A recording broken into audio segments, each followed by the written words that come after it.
దేవుని నామానికి వందనాలు. మీ అందరికీ మా ప్రత్యేకమైన వందనాలు తెలియజేస్తూ ఉంటున్నాం.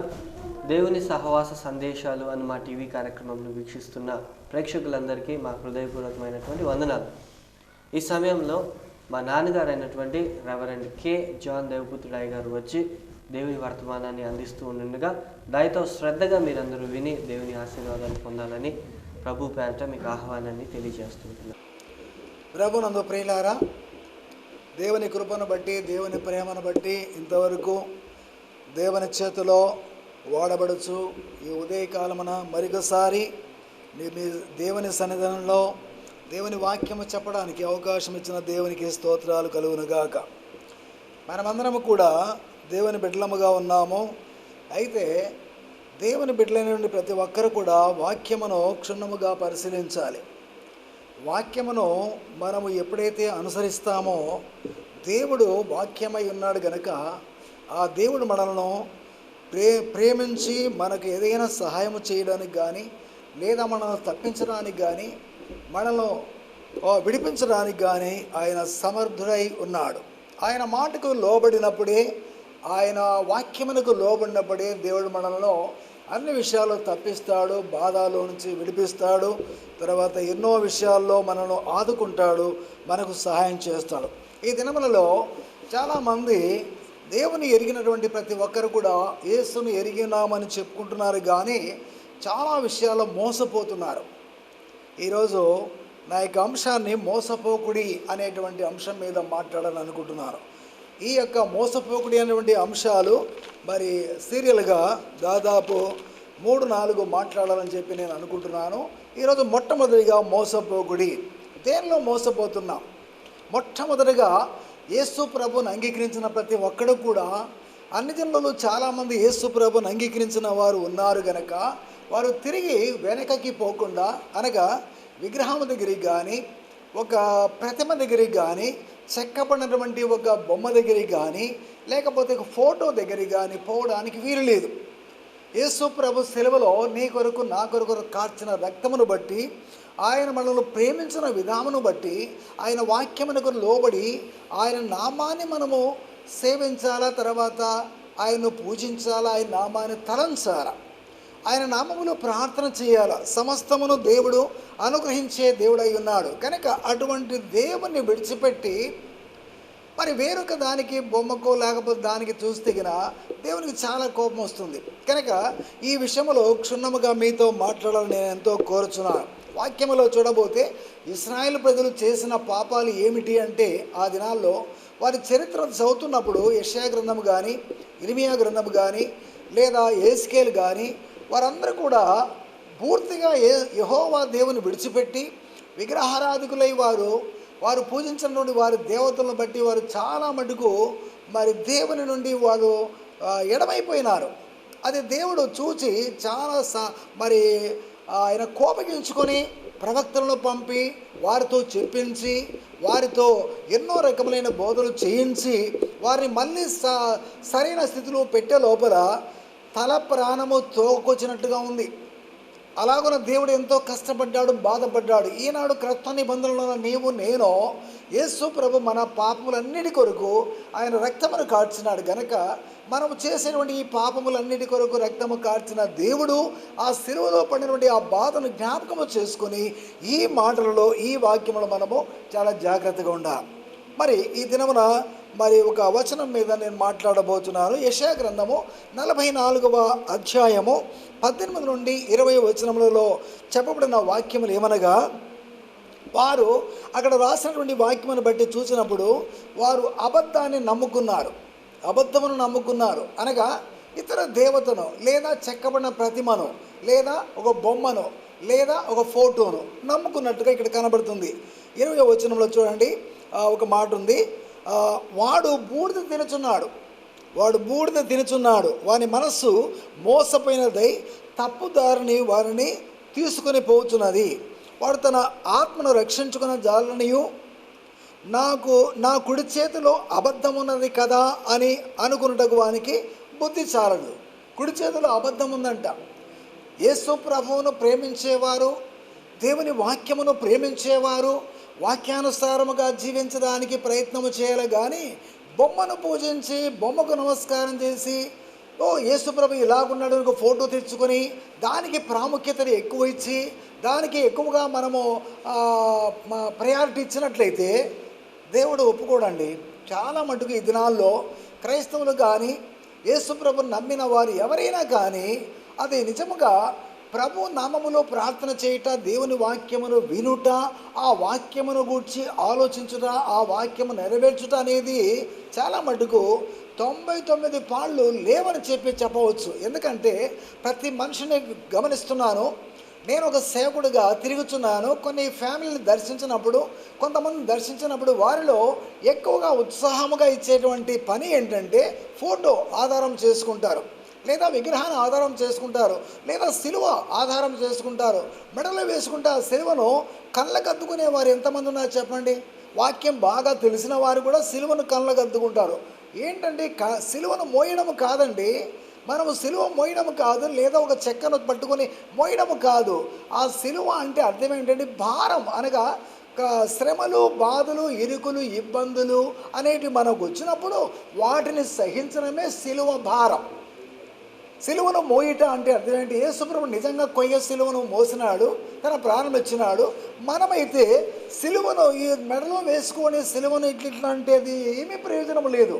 కనుక సిలువ అనేది శ్రమ అన్నమాట. యేసుప్రభు నమ్మినందుకు నీవు శ్రమల పాలవైతే, లేదా యేసుప్రభు నమ్మినందుకు నువ్వు బాధపడితే, యేసుప్రభు నమ్మినందుకు నీకు ఏదైనా కష్టము నష్టం వస్తే దాన్ని బట్టి జీవించినట్లయితే దేవుడు నీకు మంచి కిరీటం ఇస్తాడు, జీవ కిరీటం ఇస్తాడు, లేకపోతే మీకు సంతోష కిరీటం ఇస్తాడు, లేకపోతే బహుమానం ఇస్తాడు.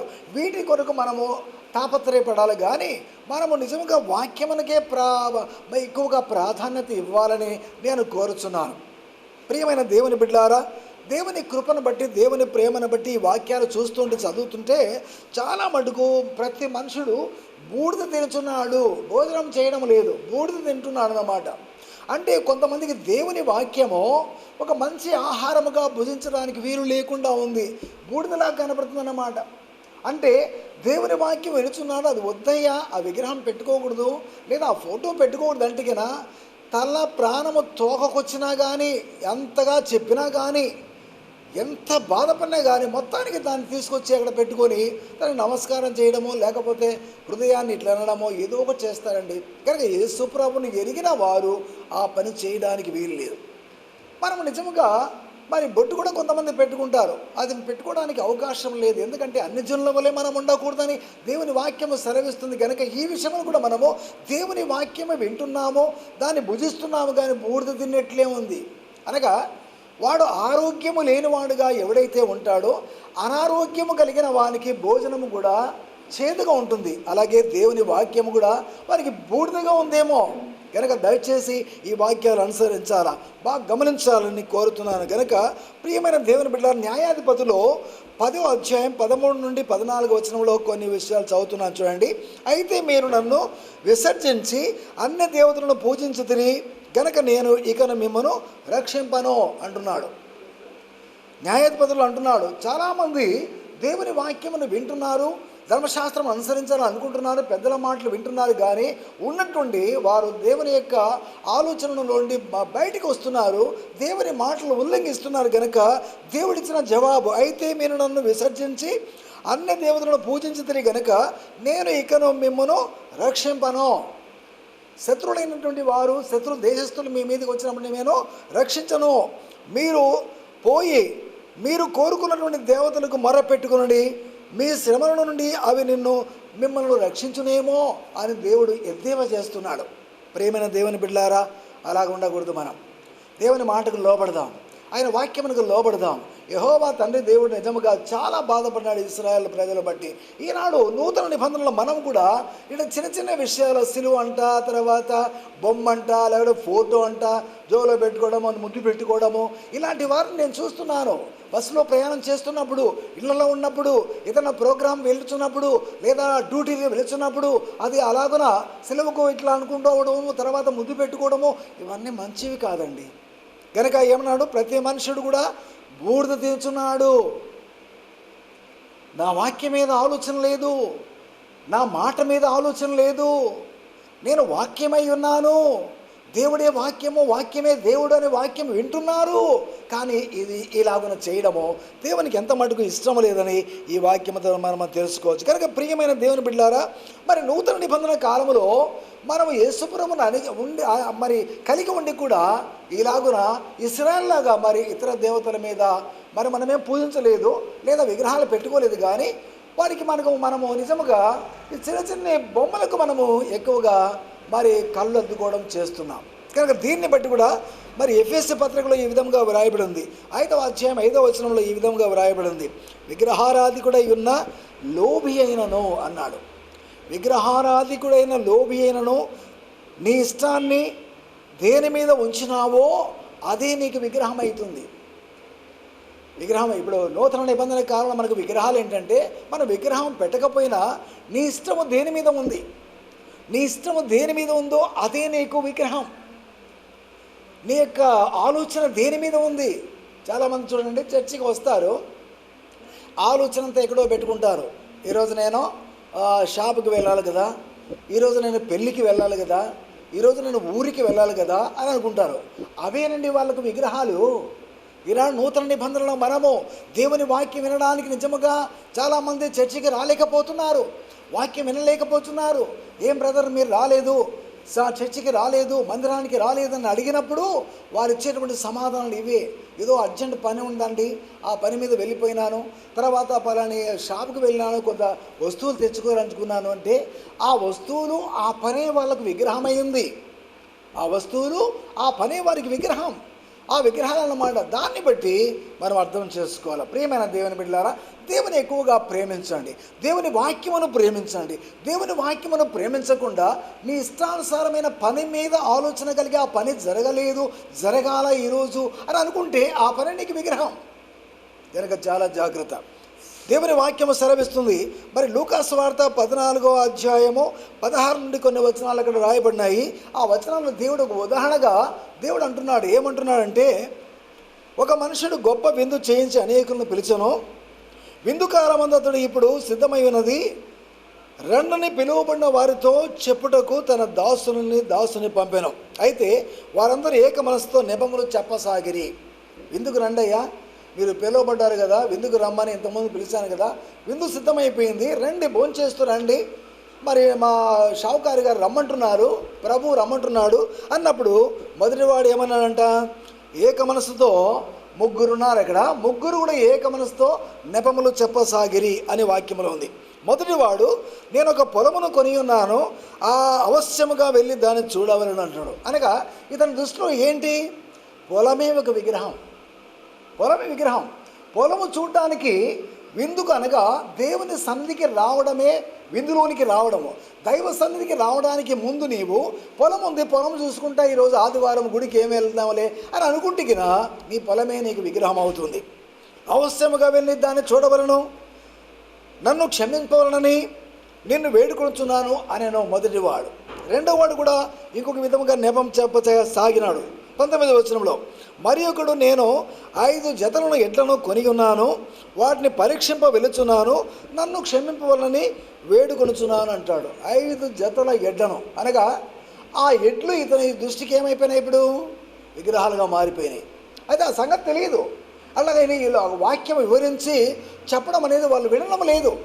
ఆ వాక్యాన్ని వివరించి చెప్తే అది ఏదైతే విగ్రహం అవుతుందో, నీకు ఇష్టమైనటువంటి పని ఏమిటో, నీకు ఇష్టమైన వస్తువు ఏమిటో, నీకు ఇష్టమైనటువంటి మనిషి ఎవరో, నీకు ఇష్టమైనటువంటి ఏదైనా జంతువు ఉండొచ్చు, లేకపోతే ఏదైనా ఒకవేళ పరికరం ఉండవచ్చు, అది నీకు విగ్రహమో.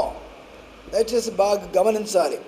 అబద్ధమును నమ్ముకొనుచున్నావు, దేవుని వాక్యము నమ్ముకొనడం లేదు, అబద్ధము నమ్ముకొనుచున్నావు గనక వీటిని నీవు ఈ విధముగా చేసి ఉన్నట్టే దిగినా నన్ను క్షమించమంటున్నాడు. మళ్ళీ 5 ఎడ్లను చూడాలి, నేను వాటిని పరీక్షించాలా అంటే దేవుని విందుకు రమ్మని దేవుడు కేక వేసినప్పుడు మరి ఆ విందుకు రాకుండా నీవు ఎడ్లను చూస్తే ఎడ్లు నీకు విగ్రహాలు కాదా?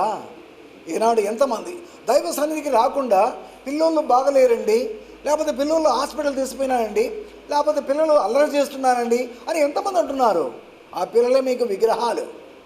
వారి క్షేమమే చూస్తున్నావు, వారిని పట్టించుకొని వారిని బాగా చూడాలా, వారిని బాగా మెడిసిన్ ఇవ్వాలా, వాళ్ళని డాక్టర్ దగ్గర చూపించాలా, అనేటువంటి ఆ విషయమే నీవు గ్రహించినావు, కానీ ఆ పిల్లలు దైవ సన్నిధికి రాకుండా విగ్రహాలుగా ఉన్నారు అనే సంగతి నీవు గ్రహించలేకపోయినావు. ఇది గమనించాలని కోరుతున్నాను. చేసే ప్రసంగములు దేవుని సహవాస సందేశాల్లో ఉన్నటువంటి కీలక సూత్రాలు మీరు గమనించాలని నేను కోరుతున్నాను. ఎందుకనగా లోకము చెడ్డదండి. మనం పుట్టింది లోకస్తుల్లో పుట్టినాం. మరి చుట్టూ చూడబోతే అంత లోక సంబంధమైన విధానం, ఎక్కడ చూసినా అబద్ధము, ఎక్కడ చూసినా అన్యాయము, అక్రమము, వీటిలో మనము కొట్టుమిట్టాడుతున్నాము కనుక వీటిలో చాలా జాగ్రత్తగా ఉండి ఈ మాటలు గమనించండి. ఇంకొకటి అన్నాడంటే 20వ వచనంలో, మరియొకడు నేను ఒక స్త్రీని వివాహం చేసుకుని ఉన్నాను, అందుచేత రాలేనను. చూసారా, స్త్రీని వివాహం చేసుకున్నంటే ఆ స్త్రీ ఇతని దృష్టికి ఏమైంది?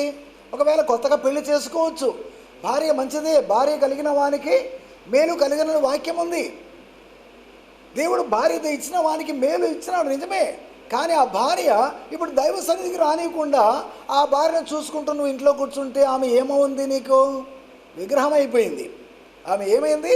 నీ కళ్ళకు ఆమె విగ్రహం అయిపోయింది. కనుక దేవుని మీద ఇష్టము లేకుండా అబద్ధమును నమ్ముకుంటున్నావు. దేవుని ఇష్టపడవలసిన నీవు భార్యను ఇష్టపడుతున్నావు. సందర్భాన్ని బట్టి నీవు ఆ భార్యను ప్రేమించాలా, సందర్భాన్ని బట్టి ఆ భార్యతో నీవు చెప్పాలి. ఇది సమయము, దేవుని దగ్గరికి వెళ్ళే సమయము. ఈ మాట చెప్పడానికి వీలు లేదు. నిన్ను చూసుకుంటూ కూర్చుంటే నా ప్రభువును చూడలేను, నా ప్రభువును చూస్తే నాకు దేవుడు సహాయం చేసేవాడు, ఆయన సమయం వచ్చింది, ఆయన నేను చూడాలా, ఇది ఈ సమయంలో నిన్ను చూడడానికి కాదు అని తప్పించుకోవాలా, లేదా నచ్చ చెప్పాలా. అలాగూ దైవ సన్నిధికి రావాలని చెప్పి దేవుని వాక్యం మనకు